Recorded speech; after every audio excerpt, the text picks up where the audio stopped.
Bienvenue dans cette nouvelle édition du QG News. Voici les titres de l'actualité. Afflux massif de réfugiés yéménites à Djibouti. Ils sont plus de 10 000 à être arrivés dans ce pays de la Corne de l'Afrique depuis mars 2015. Journée décisive ce jeudi 6 août pour Karim Wade. Le pourvoi en cassation formé par l'ancien ministre sénégalais doit être examiné par la Cour suprême. Et puis dernière ligne droite avant les élections générales au Burkina Faso. Le dépôt de candidature pour les scrutins législatif et présidentiel est officiellement clos depuis ce lundi. Djibouti débordé par l'afflux de réfugiés du Yémen, si bien que le pays en appelle à l'aide de la communauté internationale. Il faut dire que près de 10 000 Yéménites sont arrivés dans cet état de la Corne de l'Afrique depuis mars 2015. Parmi eux, de nombreux blessés que les hôpitaux peinent à soigner. Le point avec Fanny Mounichi. Ils arrivent par dizaines chaque jour sur les côtes djiboutiennes. Eux, ce sont les réfugiés yéménites.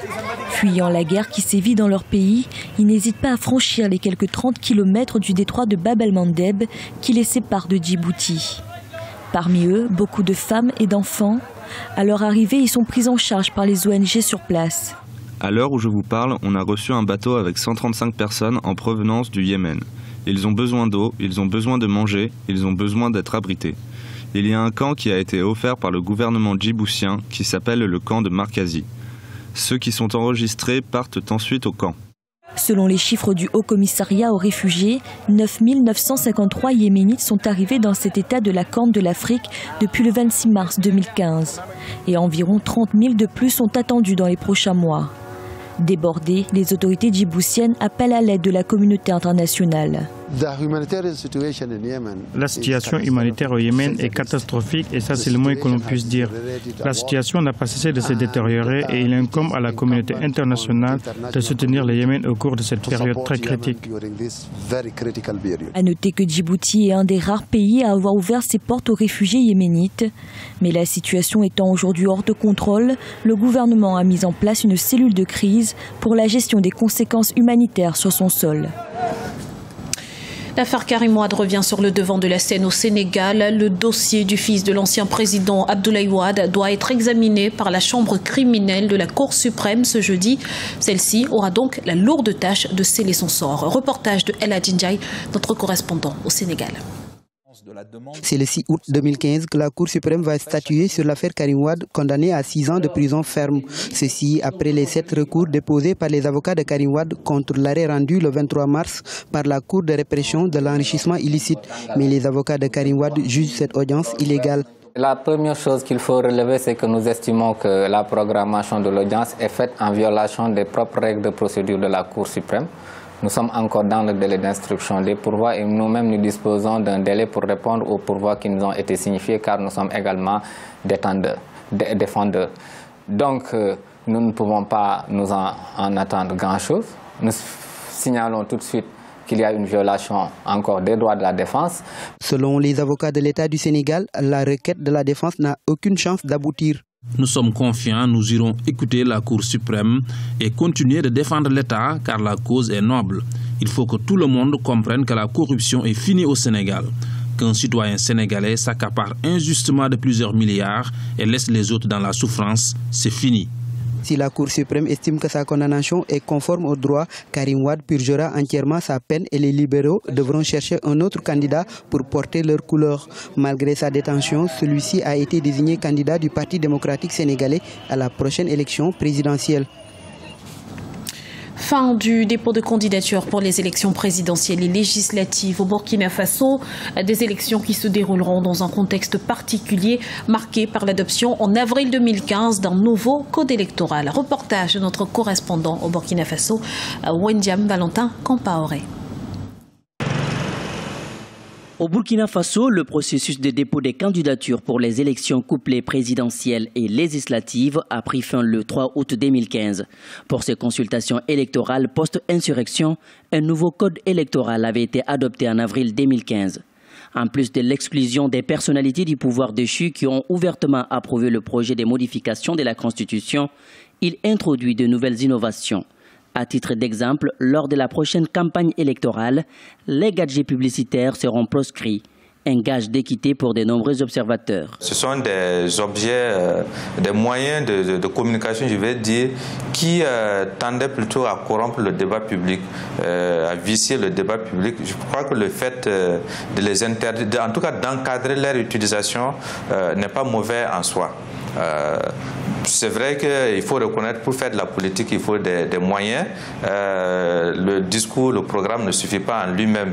Mais je crois que l'objectif, la philosophie ici, c'est d'avoir une certaine équité, une certaine égalité pour permettre aux citoyens d'approcher les populations avec presque, je ne dirais pas à armes égales, mais en tout cas à armes plus ou moins égales. Dans ce nouveau code, la candidature indépendante est autorisée.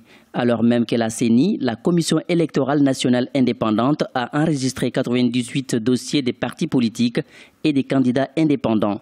Des voix s'élèvent pour dénoncer cette disposition.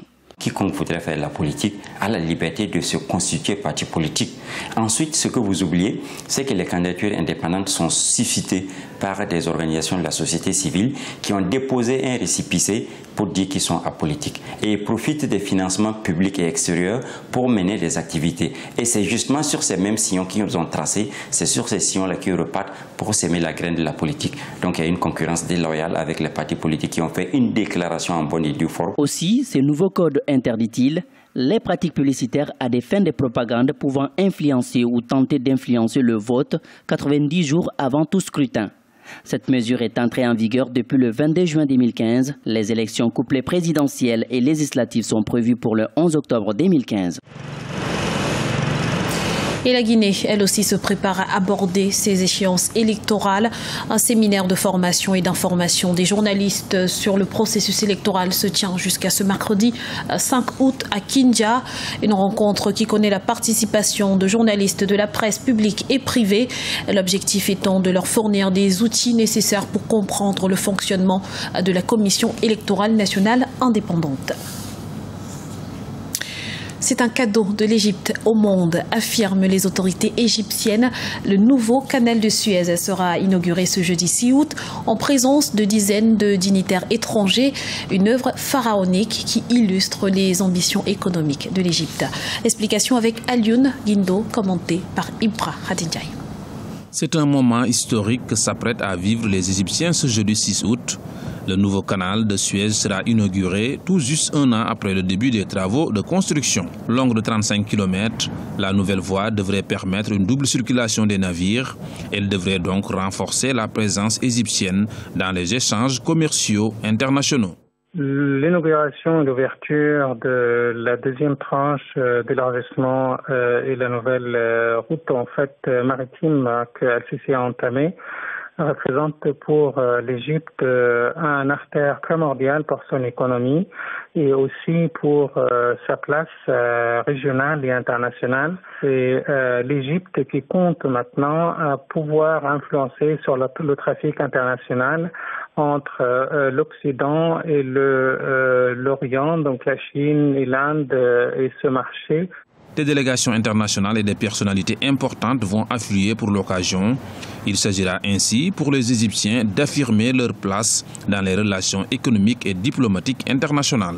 Ce nouveau canal de Suez permettra aussi à Abdel Fattah al-Sisi d'entrer dans l'histoire des présidents égyptiens. Cet acte s'inscrit dans la lignée de la nationalisation du canal de Suez par Gamal Abdel Nasser en 1956. Les présidents égyptiens sont des personnes qui cherchent au fond à marquer leur temps. Al-Sisi souhaiterait donc s'inscrire dans la continuité de Nasser, c'est-à-dire de faire un projet pharaonique qui marque son temps. Plus de 140 ans après la construction de l'édifice que représente le canal de Suez, l'événement de ce jeudi promet d'être un grand pas pour l'Égypte qui joue déjà un rôle non négligeable dans les relations internationales de ce dernier siècle. Dans le reste de l'actualité, c'est une grande première. Les athlètes du Sud-Soudan pourront participer sous les couleurs de leur pays aux Jeux Olympiques de Rio en 2016. Et pour cause, le pays indépendant depuis 2011 est devenu dimanche le 206e membre du Comité international olympique. C'était le journal de la rédaction. Nous vous remercions pour votre fidélité. Retrouvez dans un instant une nouvelle édition de l'information sur Africa 24.